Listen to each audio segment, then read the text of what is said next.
evening, Abhisek. Such a pleasure to introduce you. No, I meant every word I said, really. And the lucky one talking to him is, I'm jealous, Mayank Shekhar. All right, take it on. Make that louder, guys.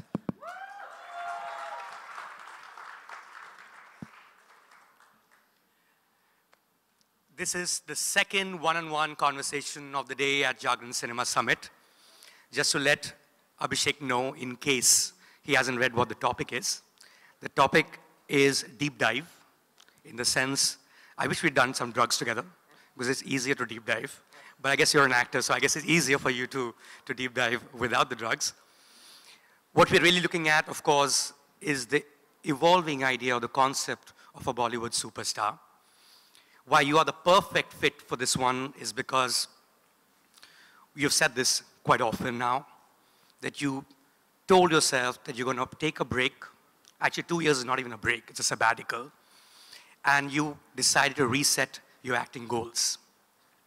Now, I was speaking to Anil Kapoor recently, and he told me that there was one point in his career when he wanted to take a break, or a sabbatical as it were, and your father, Amitabh Bachchan, is the person who he approached. I think they were working in a film together.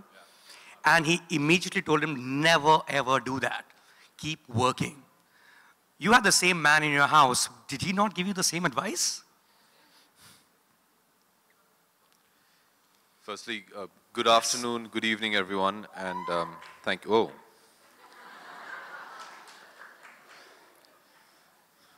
That feels good.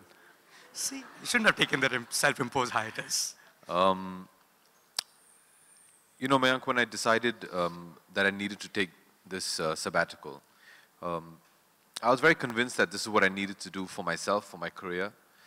And the decision had been made. I mean, obviously, normal table conversation, I did tell my family that this is what I was planning to do.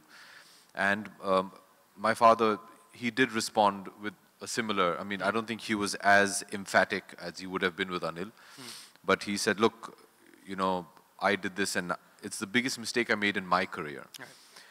And are you sure you want to do this? And I mean, it's your call, but he gave me his opinion. I think times were different when he did it. In 1992, if I'm not mistaken, when my father finished shooting Khuda Gawah, he decided for various reasons that he wanted to... Which was a great film, by the way. It was, yes. Yeah. That he wanted to take a break, and after 5-6 years, he was kind of coerced into coming back. In those days, when he came back, he felt he had lost touch with what the audience wanted. Also, in that interim period, there was an entire new generation that had come into watching movies, but more importantly, there was an entire new generation that was making movies. The likes of Suraj Barjatia and Aditya Chopra had come in and left their stamp and changed Indian cinema and how the audiences wanted to view cinema, what kind of heroes they wanted. Suddenly from the angry young man, it became the romantic NRI hero. So when my dad came back, he felt that, oh my God, I'm still doing the kind of films that I was doing in the late 80s, early 90s, and that wasn't working. That was why he felt it was a mistake. He felt he lost touch. I was very aware of this, because obviously having, you know, lived through that phase with him. But when I decided, I think times have changed, there's a lot more information, you're a lot more accessible. And plus, I wasn't planning to, you know, go off into the mountains and just vegetate for like 2 years. I was very sure of how I wanted to execute this plan of mine. In fact, taking the break and stopping making films was actually the first step of the plan. It was the first step of the execution of the plan. This is something I've been thinking of for the last 4 or 5 years. All my friends are from the film industry. The people I socialize with on a normal basis are from, in some way, the film industry or the media.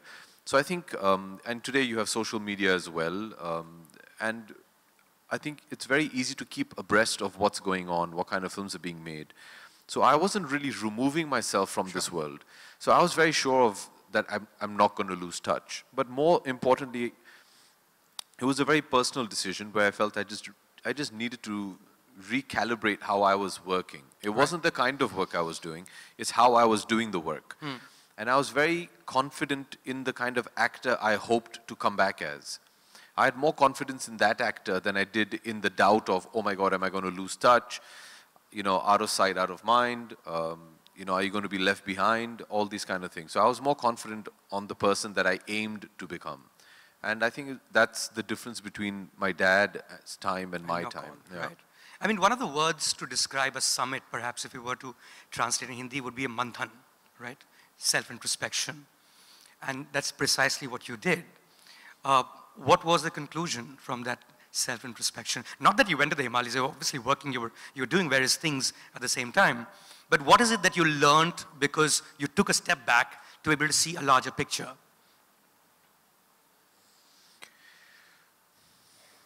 It kind of just emanated from a place where I just felt I'd become very complacent in my professional attitude. It's a bit of an irony, you know, we spend, I'm sure in most fields, but in cinema you work hard to attain a certain level of material comfort as well.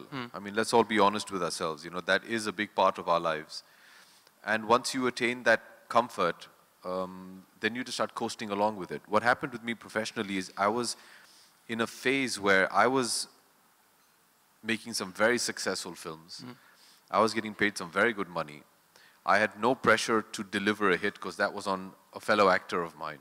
I was in a very comfortable, happy space. I was working with some of my dearest friends, having a great time making You mean movies. Happy New Year, Houseful 3? Yeah, all these kind of films, you know.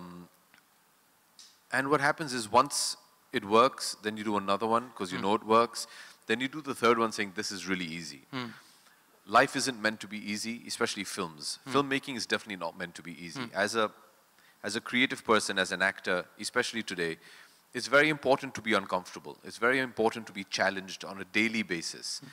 When you know, can sleep peacefully and wake up and say, yeah, I can do this with my eyes shut and I can just coast along, it's a great space to be in. I'm not going to, you know, lie to you. But what happens is I realize that if I carry on like this, what I'm bringing to the table in terms of a film or a project is going to keep depleting film by film. Because I'm not contributing anything. I'm just there, I'm having a blast. Getting paid well. I'm getting paid well, and the films are becoming, you know, 200, 300 crore films. But if I'm going to stop contributing to my project, in 2, 3 films times, my producers are going to say, hey, why do I need him? I'll take somebody else. So you become disposable. I wanted to stop before I reached that stage. I said, no, you need to stop. You need to take a step back and just recalibrate, like I say, re-energize, come back with a lot more focus, and come back with a plan. You know what had happened with me, Mayank, and I've known you for so many years, and I mean, I'm sure there are people here who I've met. I mean, Jyoti's here. Jyoti's known me since I was a kid. You know, people don't believe it, but even though I'm born and brought up in this film industry, and this film industry is my life, it genuinely is. Making movies is something that I am most passionate about. I love the film industry. I love making films. I love watching films. It's my world. Now what happens is, when I got the opportunity to become an actor, and I say I got the opportunity because another thing people don't believe is... Right, I was going to ask you that question at some point. It wasn't easy comings for me in that sense. You know, everybody would have thought being Mr. Bachchan's son, there was a line of producers. No, so did you make that shit up, that you actually went for 2 years from one producer director's office to the other? Because everyone in Bombay should have a struggle story. You are Amitabh Bachchan's son, and it takes you 2 years to make a debut. I refuse to believe it. There's my life story for you. They refuse to believe my truth as well, yeah. No, the only difference is I did not entirely go to all the producers' offices. Sometimes they came to my father's. It was a bit of both. I was at that point working for my father's company as a production boy and as an assistant director.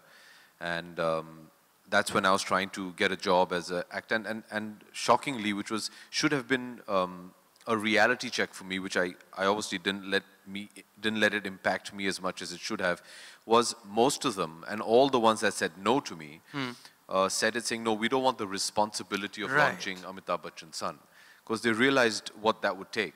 And then suddenly, you know, one day, as a blessing, in walked Mr. J.P. Datta, and he had just made Border, and he offered me a film, and I jumped at the opportunity because you know, I mean, obviously it's J.P. Datta, why would you not want to work with him?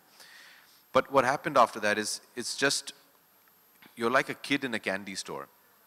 I was just happy as an actor to have a job, to go out there and make movies. And guess what? I was enjoying it. Right. Maybe some of the results I wasn't enjoying, but by and large, the process was wonderful. So I never really laid down and say, hey, what do I want out of my career? What do I want to achieve? How do I want to go about achieving it? I was just happy being an actor, getting a job and getting to make movies. And getting your next film and your next. Absolutely. Right. So I needed to rethink that. So these are the kind of things so that